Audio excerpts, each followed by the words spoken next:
Hey guys, welcome to today's video where I want to show you how to brighten up the trail at night on a stock or modified Lexus GX470. For most off-road LED lighting, you'll need a setup like this, or to permanently modify some parts of your factory front bumper, I want to show you how to skip all that and to mount off-road lighting without any permanent mods.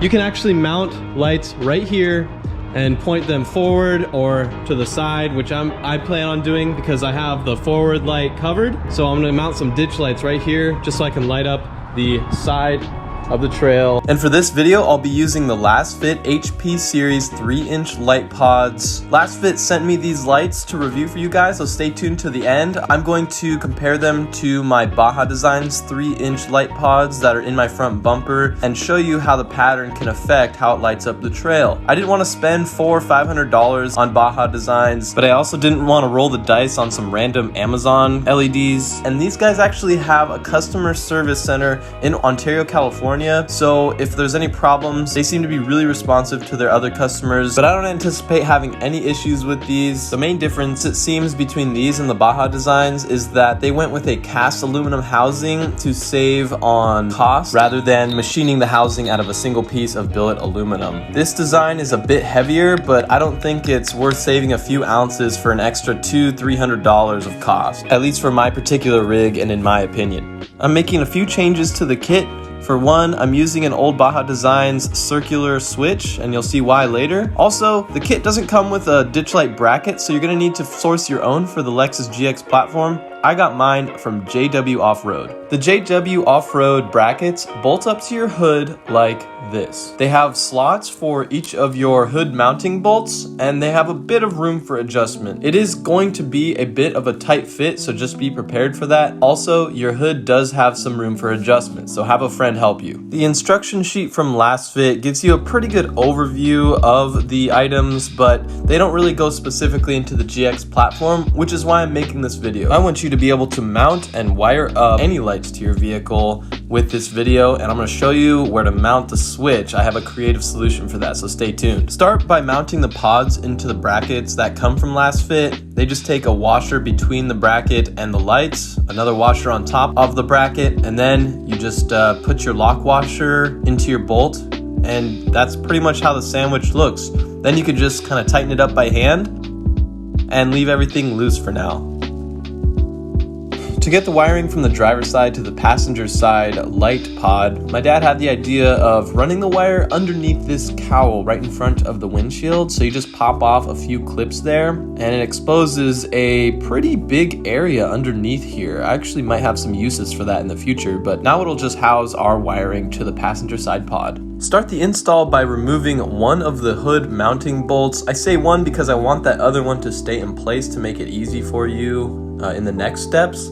So then grab your bracket and then go ahead and replace that bolt with the bracket, the ditch light bracket, sandwiched in between. Then cinch it up a little bit, but don't make it so tight that you can't move the bracket.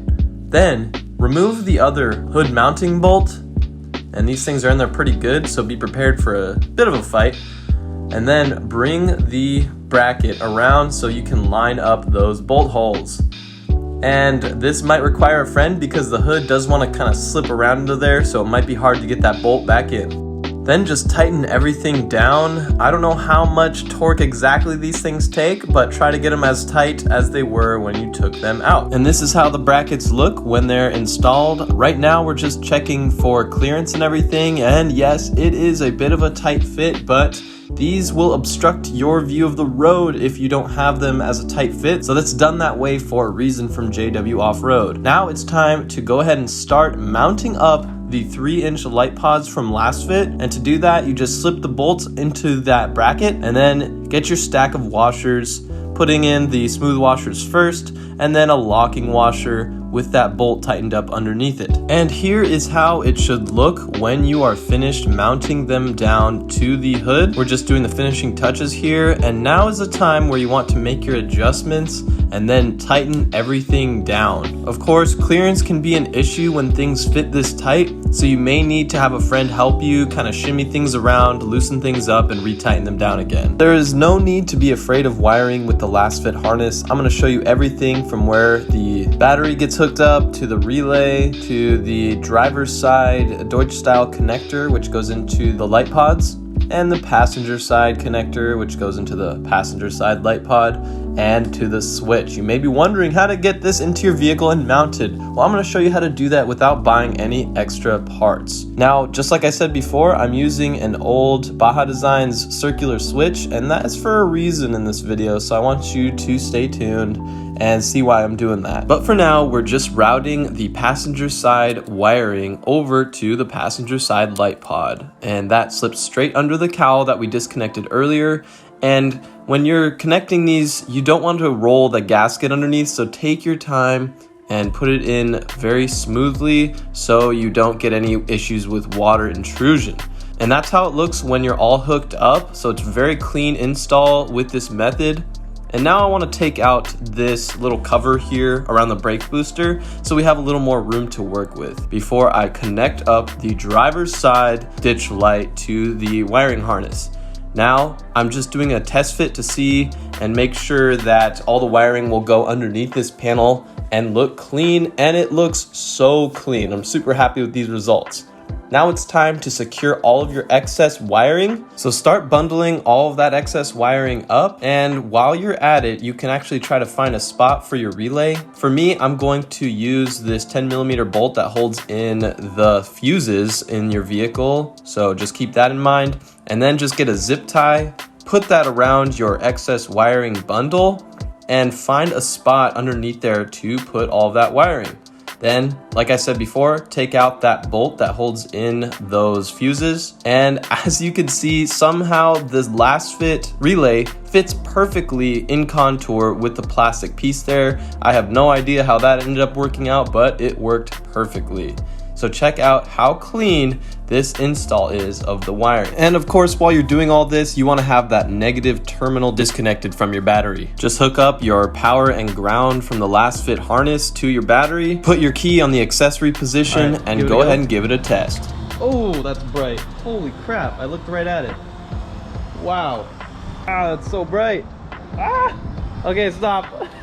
Now it's time to get your wiring harness through the firewall so you can mount up your switch. You can shove this whole plastic thing through that grommet that I'm going to show you in a bit, but I chose to actually de-pin from this connector. So what you can do is press in a small screwdriver to depress each of the tabs on the pins that hold them into the connector. So while you're pressing in the tabs on each pin, pull out, and that's how you can get a bit of a smaller bundle going through the firewall. Here's the grommet I was talking about earlier, and you can either drill, or I found that actually making a plus sign with a razor blade works very effectively to shove these wires through. And before you shove your wires through, they can kind of get splayed while inside of there, so just wrap something around it. Instead of duct tape, I definitely recommend electrical tape. I just didn't have any on hand, and this ended up working okay, but I would always recommend low residue electrical tape if you can. So start shoving it through from the engine bay, and then on the inside, this is kind of what you'll see. You can kind of see it here wanting to poke through while I'm pressing it in. And then once you see it, this is the most satisfying moment.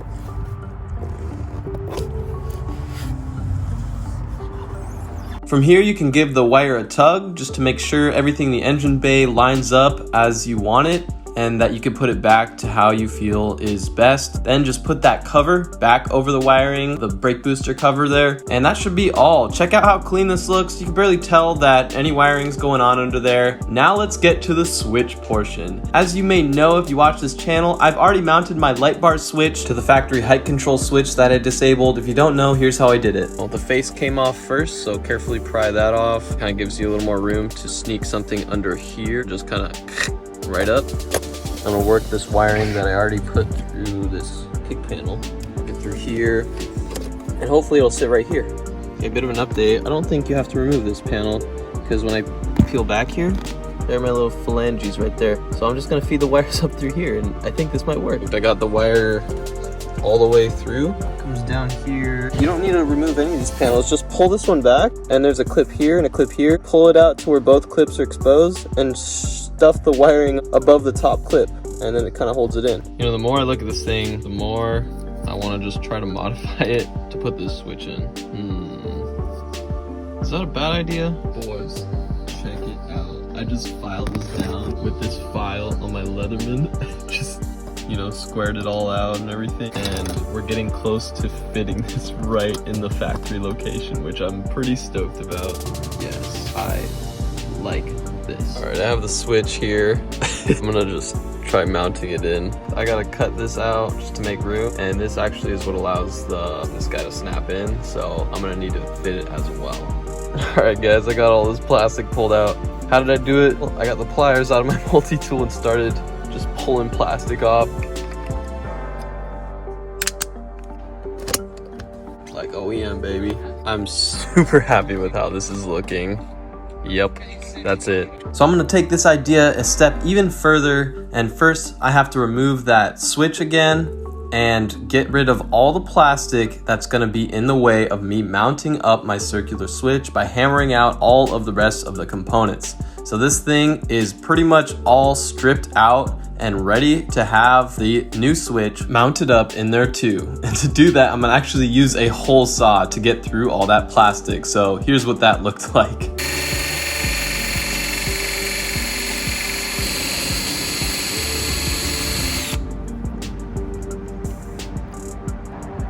Woohoo! Get the heck out of here, boys. This is wild.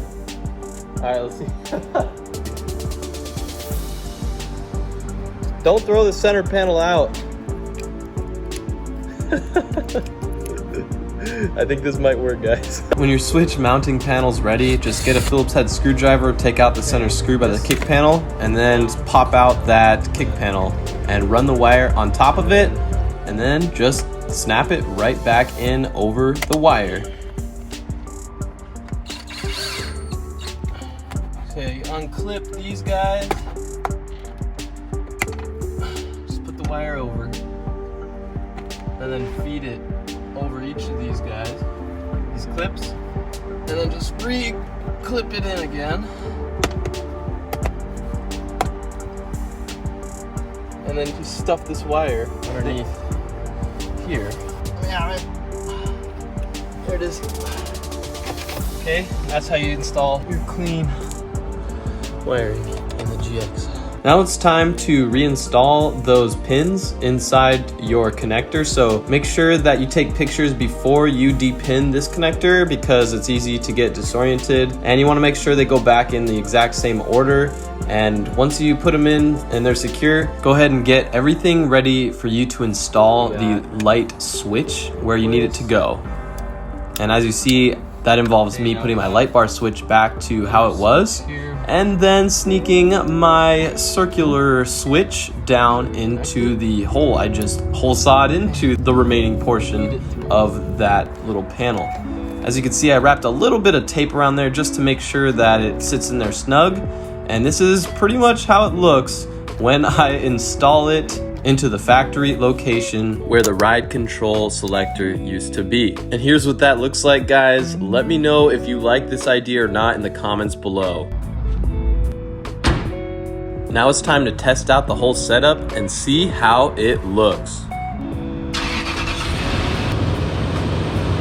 And as you guys can see, these ditch lights complete my lighting setup, at least for forward lighting for now, and it's super effective at lighting everything up. It's hard to illustrate on camera, but I'll try my best now by pulling into the garage and showing you the different light beam patterns. Before I pull into the garage, I want to show you how effective these Lasfit ditch lights are alone. I have pretty bright aftermarket LED headlights, but as you can see, the Lasfit ditch lights totally dwarf them in terms of lighting ability. So to start this illustration, here are my headlights, and there's my front light bar. As you can see, it goes straight forward for the most part, and these are my Baja Designs amber fog lights. Now compare those to the Lasfit ditch lights right here. They completely light up everything on the sides of the vehicle, something I didn't have covered before. So there is my front light bar, shooting light down along with the fog lights, and then to top it all off, the Lasfit ditch lights, which kind of complete my front lighting setup now that I have a full, probably 160, 150 degrees of full LED lighting, very powerful. I can't wait to take this thing out at night on a trail. It will be no issue seeing everything around where I'm going. And keep in mind, I chose the flood pattern for my lighting setup because that works for my needs for ditch lights. But if you need a spot beam or driving lights or something like that, you can always specify those when you put your order in with Lasfit. With the way these lights are performing, I'm pretty sure I'll be ordering some more from Lasfit soon, so stay tuned for that. They also have some light bars and other types of pods at different power levels that you can check out as well. But that's all for today's video. Check out these exterior shots, and we'll see you in the next video.